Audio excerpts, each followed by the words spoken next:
Slick Rick. I am the original Slick Rick from the Dynamic 3. One day, I was sitting there watching TV with my mother. And, well, before I even get into all of that, I was always into music anyway. I played drums. I played drums ever since I was 7. Nobody never taught me how to play them. I just learned on my own. My mother just bought a drum set, just put me in front of it, and I just took it off. Played drums just like I've been playing forever. Everything about it. The whole culture, the movement, everything. I was a music lover. I guess I was just born to be an entertainer. I was a dancer. I loved to dance. I would have never thought about rapping. Didn't see that one coming.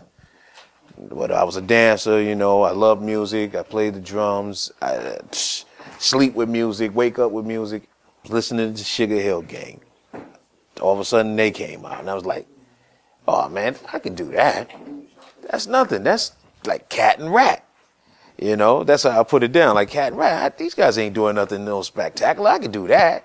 And like the next day, I just decided to sit down and actually just focus on it, and I started coming up with stuff that, hey, I couldn't believe I was coming up with it. Just coming out of nowhere and just rhyming. And I was like, it's getting good now. I mean, I'm feeling it now. I'm loving this. I'm loving the way it's feeling, and this is me. We all grew up in, me and the fellas, we grew up in the same neighborhood, and he had one of the members of the group had 2 cousins that was running a club in Connecticut. So they wanted, some rappers. So I told them, well, I rap, and I know some other guys that rap with me. So he said, well, y'all want to come out and make some money? I said, yeah. So we went out there, we made some money. Said no competition. It was out there in Connecticut, New Haven. So we was like, okay, yeah. Then competition came. We like, slaughter that. They didn't really believe it at first until they never took it serious. They didn't take it serious until it actually played on the radio. When I recorded the song and it played on the radio, that's how serious it was for them. Because they heard it before me. I was asleep. They heard it. They just happened to been listening to the radio. It just popped up and they woke me up out of my sleep, and it was just like watching the 5 Heartbeats when they first heard their song. That's what happened in my house.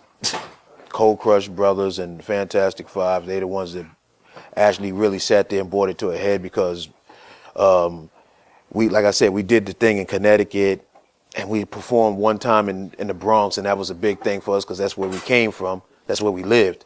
And then we was discovered by all of them guys. Somehow we was all connected with them through a club and everything. And they all gave us, all those groups not only just sat there, was inspiring to us, but they also gave us our start. They started us. If it wasn't for them, I wouldn't be here today. I had the name. I came up with the name Ricky D. Been going by that name for years. All of a sudden, I hear somebody tells me another guy's going by the name of Ricky D that lives in Harlem. I'm like, well, there's only one Ricky D. I'm and the heck where it came from. He's in Harlem, so what? I played in Harlem. There's only one Ricky D. So somehow that guy came to the Bronx, and he came in my neighborhood. So I looked at him, he looked at me. I told him I'm the original Ricky D. He said, no, I am. I said, we gonna take this out on it, because we had an outside jam at that time. So you want to go on the stage? You want to sit there and prove that? But it never happened. It never happened. I never seen him again until, like I said, we done record. We were on our second recording, and my producer came to me and said, "I got this song I want y'all to hear. You tell me what you think." And the song was hot to death. It was The Show and Lottie Dottie, and it was made by Dougie Fresh and Slick Rick. Now I'm like, them guys made that song? Now we know Dougie from Harlem well, so he's like, oh yeah, that's our homeboy. And that song is hot. So, yeah, he said, well, I'm about to sign these guys. Should I sign them? Y'all think I should sign them? I said, yeah, the song is hot, and we know them. We cool with them. Sign them. So they signed it. That's how them guys came out. So I guess you can say, like the Cold Crush and the Fantastic did for me, I did for them.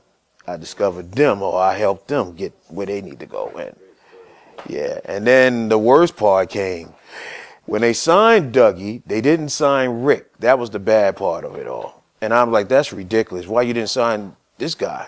They was the group. They didn't sign him. Russell Simmons got a hold to him. And as a slap in the face, it happened again. Because at that time, I was no longer Ricky D no more. I was Slick Rick. And it happened again. Through Russell Simmons, I got slapped in the face with the new Slick Rick. To learn the business very well, get the business down pat, because back then, it was just the joy of being in the business. All the women, we making money, all the women, the tours and everything. We was loving that. But more so to get, to learn the business a little bit more, and more so to learn publishing, because then things started happening, like people started using our stuff everywhere, and we wasn't getting anything at first. So when we learned the business, I got a lawyer. He sat there and taught us everything. Just happened to be Rob Bass's lawyer at that. And he taught me, he sat there, we became friends, and he taught me everything I need to know about the business inside and out. And from that point on, we got the paperwork straight, publishings and everything else I know about, I got it straight, and that was the one thing that we overcome. I got gold, I got platinum awards, I got awards that other people did well and using the songs, just awards.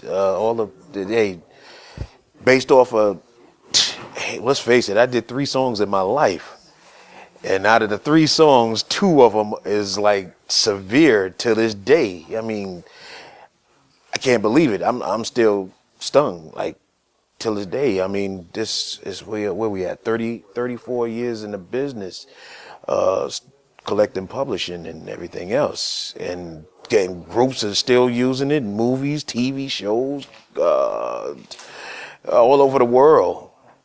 And whatever their songs touch, I still collect too, and that's a beautiful thing. So it's just, I want them to remember me by is, hey, I was that guy that, well, they should learn about, I always sit there and teach about, these guys, the young guys today get into the business, that make sure they sit there and learn the business first.